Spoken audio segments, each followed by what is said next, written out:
students, how are you? Welcome back to our English lecture. Today we are going to continue our topic, chapter number 2, the human robot. In the last lecture we had learned that Prem Chopra and Ram Singh 070 was caught stealing valuable or precious gems or jewelries. The news of the headlines in the newspaper that Ram Singh robot goes to the court. At the court, Prem Chopra also was a witness as a excuse, and Counsel Goyal asked some question, and then what happened we will see in our lecture. So લેક્ચરની અંદર આપણે જોઈએ તો council Goyal smiled softly staring at Prem Chopra. તો council ગોયલે પ્રેમ ચોપરાની સામે એકદમ stare કરવું, STAR. Stare નો મતલબ થાય છે તાકીને જોવું, એકી નજરે આમ જોયા કરવું કોઈની સામે. કોની સામે જોયું હતું એને? પ્રેમ ચોપરાની સામે. એને કીધું, sir, the robot has been switched out of operation ever since. તો કે સર, આ રોબોટ જે છે એ ઓપરેશન એટલે કે ચોરી કર્યા પછી એનું સ્વિચ ઓફ કરવામાં આવ્યો છે. પ્રેમ ચોપરા's face fell. પ્રેમ ચોપરાનો ચહેરો પડી ગયો એટલે થોડોક અસમંજસમાં આવી ગયો. But he was confident. પણ એને વિશ્વાસ હતો કે Ramsinh 07 would obey his master. કે રામસિંહ 07 તો એના માલિકની આજ્ઞાનું પાલન કરશે જ. અને ધ સિક્રેટ વેર સીલ્ડ, કારણ કે જે સિક્રેટ હતું, રહસ્ય, એ સીલ જ રહેશે, એટલે અકબંધ જ રહેશે. કારણ કે એને ખબર હતી ગમે એવો પ્રશ્ન પૂછશે પણ રામસિંહ એના માલિક સાથે તો દગો નહીં કરે. You may continue, order the જજ. જજ સાહેબે કીધું તમે તમારું કાર્ય ચાલુ રાખો. Counsel Goyal turn to Ramsingh robot. Counsel Goyal Ramsingh તરફ આવ્યા. એમને પૂછ્યું, હુ ઇઝ યોર માસ્ટર? તમારા માલિક કોણ છે? હી આસ્ક બ્રીફલી. એમને પૂછ્યું. અ ડલ બ્લુ લાઇટ ફ્લેશ્ડ. એની આંખોમાં ડલ એટલે ઝાંખી ઝાંખી બ્લુ લાઇટ ચમકવા લાગી. અને after a momentary whirring sound, એવો એની અંદર અવાજ આવતો હતો. અને અંતે the robot squeaked in his metallic tone. અને રોબોટ એના મેટાલિક અવાજમાં બોલ્યો, પ્રેમ ચોપરા, મિસ્ટર પ્રેમ ચોપરા. એવો અવાજ મશીનમાંથી આવ્યો. What did you do for Prem Chopra? બીજો ક્વેશ્ચન પૂછ્યો કે તમે પ્રેમ ચોપરા માટે શું કામ કર્યું? પોઝ. એ જવાબ સાંભળવા માટે થોડીક વાર આરામ થયો. A whir sound, then a metallic answer. થોડો કર અવાજ આવ્યો. પછી મેટાલિક જે બોડી હતી એમાંથી આન્સર આવ્યો, cleaning, moving the loan, washing, doing dishes, shopping, et cetera. તો કહે છે તમે રોબોટ જે છે એ પ્રેમ ચોપરા માટે શું કામ કરો છો? તો એના જવાબમાં રામસિંહ 07 કીધું, ક્લિનિંગ કરું છું એટલે સાફ સફાઈ કરું છું, મૂવિંગ ધ લોન એટલે લોન સાફ કરું છું, લોન એટલે ઘાસ, વોશિંગ ધોવાનું કામ કરું છું, ડિશિસ સાફ કરું છું, શોપિંગ કરું છું, બધું એક્સેટ્રા વગેરે વગેરે. Recall in detail. રિકોલ કરવું એટલે રિમેમ્બર કરવું, ફરી વખત કોઈ વસ્તુને યાદ કરવી, એને રિકોલ કહેવાય. રિમેમ્બર એટલે એ ખાલી યાદ કરવું, બરોબર. તો કે તમે તમારી લાસ્ટ 6 days એટલે કે છેલ્લા 6 દિવસમાં તમે જે કંઈ પણ ક્રિયાઓ કરી છે એ તમે જરા યાદ કરો. Council Goyal interrupted. કાઉન્સિલ ગોયલે વચમાં ઇન્ટરપ્ટ કર્યું, દખલ કરી અને કીધું, the memory tape went on mechanically and monotonously એટલે સ્લોલી, ધીમે ધીમે જે ટેપ હતી એની અંદર એ ચાલુ થઈ અને એમાં આવ્યું સ્ક્રીન ઉપર, open the boot of the car, emptied the grocery, shut the boot, turn, move 30 steps, stop, curious shop, on the left, instruction signal blank, move left, turn 20 step. આ બધું એને ક્રિયા કરી હતી ને એ બધી ક્રિયા એને બોલી. વચમાં તમે જો બ્લેન્ક શબ્દ આપ્યો છે, તો બ્લેન્ક એટલે ખાલી જગ્યા, એમાં કંઈ આવ્યું નહીં. At this point the counsel commanded. જો કમાન્ડ, આ શબ્દ યાદ રાખજો વિદ્યાર્થી મિત્રો. કમાન્ડનો મતલબ થાય છે ઓર્ડર કરવો, હુકમ કરવો. એમાં એ આ પણ એક ફંક્શન જ છે. એમાં વાક્યની શરૂઆત ક્રિયાપદથી થાય છે. Stop, rivers and play. પાછું એને કમાન્ડ કહેવાય, ઊભા રાખો, સ્ટોપ કરો, પાછું રિવર્સ કરો, પાછું ફરીવાર પ્લે કરો. Again there was an obvious pause after the instruction signal. પાછું ટેપ ચાલુ થઈ અને ઇન્સ્ટ્રક્શન સિગ્નલ જે આવ્યું ત્યાં પાછું ઊભું રહી ગયું.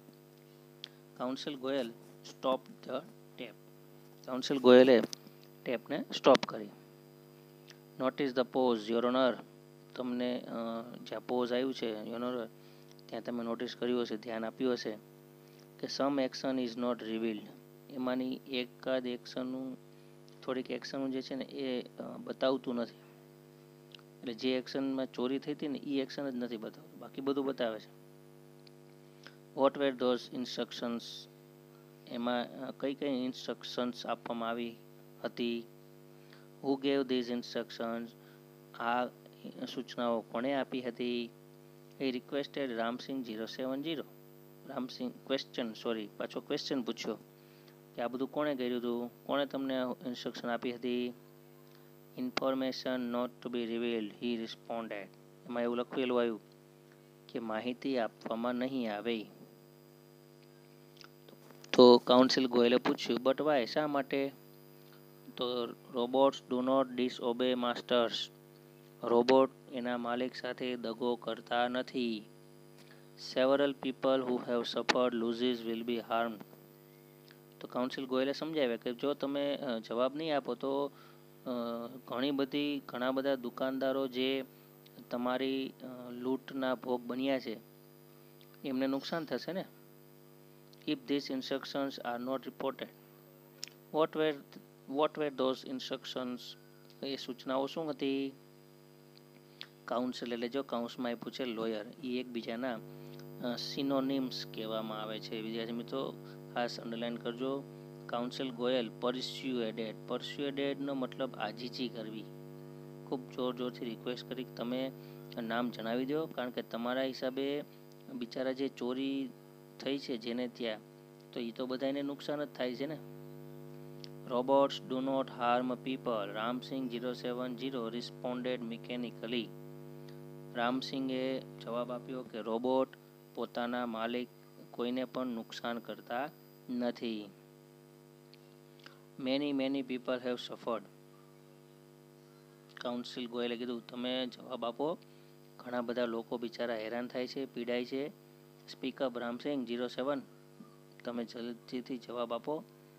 Counsel Goyal stressed each word. Counsel ગોયલે એક શબ્દ ઉપર ભાર મૂક્યો. સ્ટ્રેસ કરવું એટલે ભાર. નો રામસિંગ. પ્રેમ ચોપરા શાઉટેડ નર્વસલી. પ્રેમ ચોપરાએ કીધું ના રામસિંગ, જવાબ ન આપતો.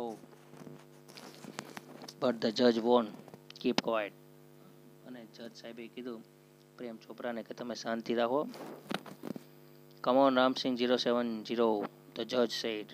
જજે પણ કીધું રામસિંગ તમે જવાબ આપી દો. તમારા એક જવાબની સાથે કેટલાય બિચારા જે હેરાન થયા છે એને થોડુંક સાંત્વના મળશે, ઇન્સાફ મળશે, ન્યાય મળશે. Ramsingh 07 jerked his head left. Jerk કરવું, JERKED. જર્કનો મતલબ ઝટકો આપવો. રામસિંગ 07 પોતાની લેફ્ટ બાજુ પોતાનું માથું આમ કરીને નમાવ્યું, ઝટકો આપતા. ધેન રાઇટ ટુવર્ડ ધ જજ. અને પછી જજ સાહેબ તરફ જોયું. A clicking sound indicated the hampering of running taps and jamming of caution signals. પોતાનું લેફ્ટ સાઈડ પહેલાં તો પ્રેમ ચોપરા સામે જોયું, પછી જજ સાહેબ જોયું, પછી તરત જ મશીનની અંદર હેમ્પર થવું. હેમ્પર એટલે વાઇબ્રેટ થવું. ઘર મશીનની અંદર અવાજ આવવા માંડ્યો અને બધું જામ થતું એવો સિગ્નલ આવવા માંડ્યા, પીપ પીપ પીપ પીપ પીપ, બધું જામ થઈ ગયું machine. The crackling sound and the indigo light intensified. Crack થવાનું કડકડ કડકડ બધો અવાજ આવવા માંડ્યો મશીનનું, અને ઇન્ડિગો લાઇટ એટલે પાર જાંબલી કલર જે કહેવાય એ છતી થઈ ગઈ. અને છેલ્લે a red light flashed on the forehead of Ramsing robot, signaling danger. અને રામસિંગના ફોરહેડ, FOREHEAD, ફોરહેડ એટલે કપાળ, રામસિંગના કપાળ ઉપર લાલ લાઇટ ઝબકવા લાગી. ફ્લેશ થવું એટલે ઝબકવું. શું દેખાડતું હતું લખેલું એમાં? ડેન્જર લખેલું આવતું હતું. રિપોર્ટિંગ સિસ્ટમ ફેલ, બતાવતું હતું કે એની જે રિપોર્ટિંગ સિસ્ટમ હતી એ ફેલ થઈ ગઈ છે. Tiny shutters in the centre of his chest open. Tiny, જો TINY, ટાઇની એટલે સ્મોલ, સ્મોલનું સમાનાર્થી શબ્દ નાનું. એના બરાબર ચેસ્ટ એટલે છાતીના ભાગની બાજુમાં નાનકડું એવું એક શટર હતું, એ ઓપન થયું. એમાં શું હતું? ડિસ્પ્લે હતી, એક સ્ક્રીન હતી, એમાં ટીવી હતું, એમાં સ્ક્રીન, એમાં શું લખેલું આવ્યું? સિસ્ટમ ડિસઇન્ટિગ્રેટેડ. રામસિંગ રોબોટ હેડ ડિફ્યુઝડ. સિસ્ટમ ઇન્ટિગ્રેટેડ, ડિસઇન્ટિગ્રેટેડ એટલે સિસ્ટમ બંધ થઈ ગઈ છે. એનો મતલબ કે રામસિંગનું જે આખી સિસ્ટમ હતી એ ડિફ્યુઝ થઈ ગયું એટલે નષ્ટ થઈ ગયું. Oh no, cried the salesman of super robots. Oh no શબ્દ જે છે એ દુઃખ દર્શાવે છે, સેડ. ઓ નો, ઓ હે કાશ ભગવાન. સેલ્સમેન રડવા માંડ્યો કારણ કે હી ઇઝ ડિફ્યુઝડ, એનો મતલબ કે he is dead. Ramsingh defuse થઈ ગયો છે એનો મતલબ કે રામસિંગ મરી ગયો છે. There was a hush in the courtroom. સન્નાટો જે હતો ને કોર્ટમાં, ચારે કોર ઓહો થવા માંડ્યું. Silence prevail for the long in the courtroom. અને અંતે આખા દરબારમાં એટલે કે આખા કોર્ટની અંદર એકદમ સન્નાટો છવાઈ ગયો. The council clear his throat. એ રીતે પોતાનું ગળું સાફ કર્યું and said, robots do not cause harm to people. Robot ક્યારેય લોકોને નુકસાન કરતા નથી. And neither can they disobey their masters. અને ક્યારેય પોતાના માલિક સાથે દગો પણ કરતા નથી. They could have been injurious to his own existence. પોતાના માટે તેઓ ખૂબ નુકસાનકારક સાબિત થઈ જતા હોય છે, કારણ કે a threat to the robot's life. કારણ કે પોતે જાતે તો કંઈ કરતા નથી ને, એમને કમાન્ડ આપવામાં આવે છે આવું કરો આવું કરો, અને તે કરે છે, પણ પોતે જાતે કોઈને નુકસાન પહોંચાડતા નથી. ઇફ હી રિવીલ ધેમ, જો કદાચ એમને હા પાડી દીધી હોત અથવા નામ કહી દીધું હોત, તો હી વુડ ડિસઓબે હિઝ માસ્ટર, તો એના માલિક સાથે દગો કરત.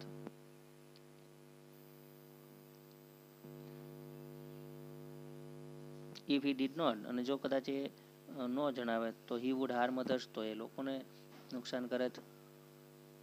ધીસ કોન્ફ્લિક્ટ, CONFLICT, કોન્ફ્લિક્ટનો મતલબ ઘર્ષણ થવું. ઘર્ષણ એટલે શું કરવું ને શું ન કરવું, અસમંજસમાં જે આવી જાય ને, એનાથી રામસિંગનો એન્ડ આવી ગયો. એનાથી રામસિંગે પોતાની જાતને નષ્ટ કરી દીધો. He chose to break apart rather than to tell a lie. એને ખોટું બોલવા કરતાં પોતાની જાતને નષ્ટ કરી દેવું એ સારું લાગ્યું. એનો મતલબ એને પોતાની જાતને નષ્ટ કરી દેવાનું યોગ્ય લાગ્યું, ખોટું બોલાય નહીં. હર્ટિંગ હ્યુમન બીઇંગ્સ ઓર બીકમિંગ અનફેથફુલ. માનવ જાતિને નુકસાન કરવું અથવા માનવ જાતિ સાથે દગાવ કરવો એ મશીનને પણ પસંદ નહોતું. એના કારણે મશીને પોતાની જાતને નષ્ટ કરી દીધું. Traces of pain and depression mark the council's face. Trace એટલે ચિહ્નો, પીડા, દુઃખના ચિહ્નો, અને ડિપ્રેશન એટલે ઉદાસ ચહેરા. એનો ચહેરો જે તો કાઉન્સિલ ગોયલનો, એનો ચહેરો એકદમ ઉદાસ થઈ ગયો, નિરાશ થઈ ગયા. ધ જજ પોન્ડર્ડ ફોર અ વાઇલ. જજ સાહેબ થોડીક વાર આમ પોન્ડર્ડ થવું એટલે એકદમ ચિંતિત થઈ ગયા. અને પ્રોક્લેઇમ્ડ, અને પછી ચુકાદો આપ્યો કે the court declares Prem Chopra guilty of theft.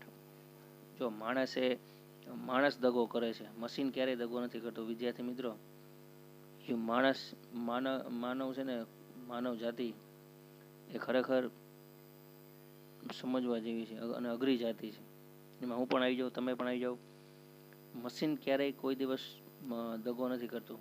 ભલે આપણે મશીનને બનાવ્યા, પણ મશીન તો હંમેશા આપણી સાથે વફાદાર જ હોય છે. પણ માણસ દગો કરે, અને એના કારણે પ્રેમ ચોપરાને કોર્ટે ગુનેગાર ઠેરાવ્યો અને એને સજા આપી. The counsel picked up his file and with a bow left the courtroom. Council ગોયલે પોતાની જે ફાઇલ હતી એ ઉપાડી હાથમાં લીધી અને તેઓ પોતે રૂમની બહાર ચાલ્યા ગયા. તો with this conclusion we should learn that we should never disobey human beings, or we should always obey our parents, our friends, our teachers, our religious. Never disobey our relatives. વિદ્યાર્થી મિત્રો, આ પાઠમાંથી તમને એટલું જાણવા મળ્યું હોય કે ક્યારેય કોઈની સાથે દગો કરવો નહીં, ક્યારેય કોઈની સાથે છેતરપિંડી કરવી નહીં. હવે આ ગ્લોસરી જે છે એમાંથી તમને સિનોનિમ્સ અને એન્ટોનિમ્સ ને બધું પૂછાય છે. ખાલી જગ્યામાં 3 માર્કની પૂછાય છે. તો એમાં પણ વર્ડ આપેલા હોય છે. તો તમને ખાસ ગ્લોસરી તમે લર્ન કરશો. આ એક્ઝામની અંદર આવા વર્ડ્સ આવશે અને એની ખાલી જગ્યા પણ આવશે. ત્યાર પછી આપણે આગળ જોઈએ તો જો અહીંયા circle the word which is an outsider.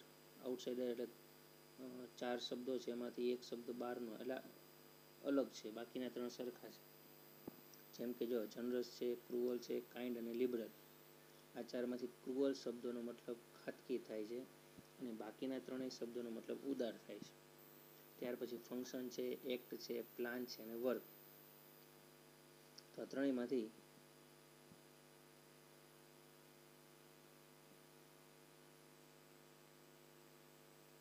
Work શબ્દ જે છે એ અલગ છે. વર્ક એટલે કાર્ય, બાકી બધાનો મતલબ ફંક્શનમાં પ્લાન, ફંક્શન, એક્ટ અને વર્ક આ ત્રણેય સરખું છે. પ્લાન શબ્દ જે છે એ અલગ છે, એ આયોજન મતલબ દર્શાવે છે. ત્યાર પછી ડીડ એટલે કાર્ય, એક્શન એટલે કાર્ય, ડિસ્પ્લે એટલે રજૂ કરવું, એક્ટ એટલે કાર્ય. તો ડિસ્પ્લે શબ્દ અલગ છે. અસાઇન કરવું અને ડિઝાઇન કરવું, બ્લુપ્રિન્ટ અને પ્લાન. તેમાં બ્લુપ્રિન્ટ શબ્દનો મતલબ અલગ થાય છે. સેલ એટલે વેચવું, પરચેસ એટલે વેચવું, બાય એટલે ખરીદવું અને પે એટલે ચૂકવવું. તો બાય શબ્દનો મતલબ ખરીદવું એટલે અલગ શબ્દ થયો. એક્સપેન્સિવ એટલે ખર્ચાળ થાય, ચીપ એટલે સસ્તું થાય, ડિયર એટલે વાલું થાય અને કોસ્ટલી એટલે મોંઘું થાય. તો ડિયર શબ્દ જે છે એ અલગ છે. ત્યાર પછી તમારે એ અને બી ઓપોઝિટ શબ્દો ગોતવાના છે. બ્યુટીફુલ શબ્દ એમાંથી બીમાંથી. બ્યુટીફુલનો ઓપોઝિટ થાય છે અગલી, બરાબર. પછી ચીપનું ઓપોઝિટ થાય છે એક્સપેન્સિવ.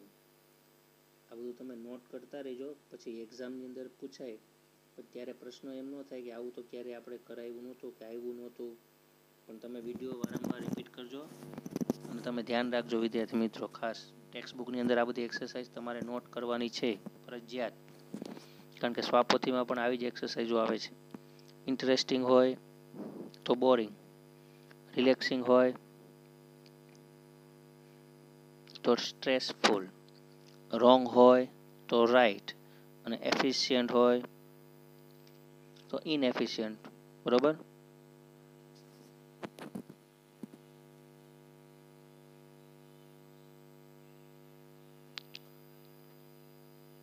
ઇન્ટરેસ્ટિંગમાં તમે સ્ટ્રેસફુલ લખી શકો અને રિલેક્સિંગમાં ડેન્જરસ લખો, બરોબર. સુધારી નાખજો.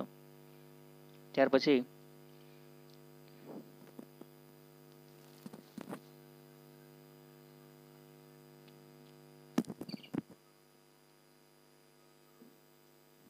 હવે ખાસ તો તમારે જે કંઈ પણ સુધારો કરવાનો છે એમાં આપણે એક્સરસાઇઝ થઈ ગઈ છે બધી. બાકી સ્વાપોથીમાં જે તમને લખાવવાનું છે એ હું તમને PDF મોકલી દઈશ, મેડમને આપી દઈશ કે તમને સુધારી નાખશે, બરાબર.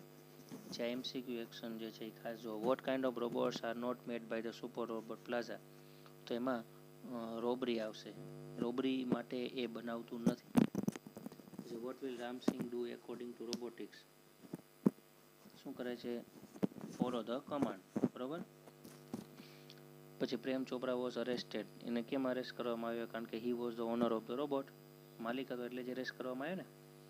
Which of the following is not true. Ramsingh does not harm people, એ સાચું છે. Ramsingh follow his masters command, એ પણ સાચું છે. Prem Chopra does not harm people, એ ખોટું છે, એટલે એ વાક્ય ખોટું આવશે, એટલે એમાં ટીક કરવાનું. બરાબર. પછી અહીંયા કેટલાક એક્સપ્રેશન આપ્યા છે. બરાબર, એ તો કંઈ આપણા પરીક્ષામાં અત્યારે જરૂરી નથી. ખાસ તો જરૂરી જે કંઈ પણ હતું એ તમને શુદ્ધ કરાવ્યું છે. પછી ક્વેશ્ચન આન્સર છે. ક્વેશ્ચન આન્સર માટે આપણે સ્વાપોથીમાં નવનીતમાંથી તમારે જોઈને લખવાના છે ક્વેશ્ચન આન્સર. ગ્રામરનું જે પોર્શન છે એ તો હું તમને મોકલી દઈશ, તો એ તમારે એમાંથી જોઈને લખી નાખવાનું. બરાબર. હવે આગળ આપણે જોઈએ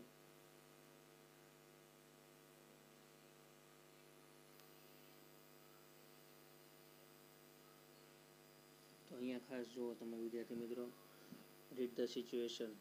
પછી અહીંયા એક ફંક્શન આવે છે ગ્રામરની અંદર, આ બધા શબ્દ એમાં ઉપયોગ કરી શકાય. બરાબર. તો એ તમારે નવનીતમાંથી જોઈને ટીક કરી નાખવાનું છે, લખી નાખવાનું છે.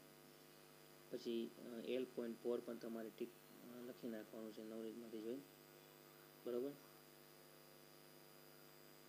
બાકી કંઈ ઇમ્પોર્ટન્સ તો અત્યારે કંઈ છે નહીં. વધુ વસ્તુ જે છે એ વિગત આપણે નેક્સ્ટ લેક્ચરની અંદર ચર્ચા કરીશું. Till have a good day, take care. બરાબર. ઓકે.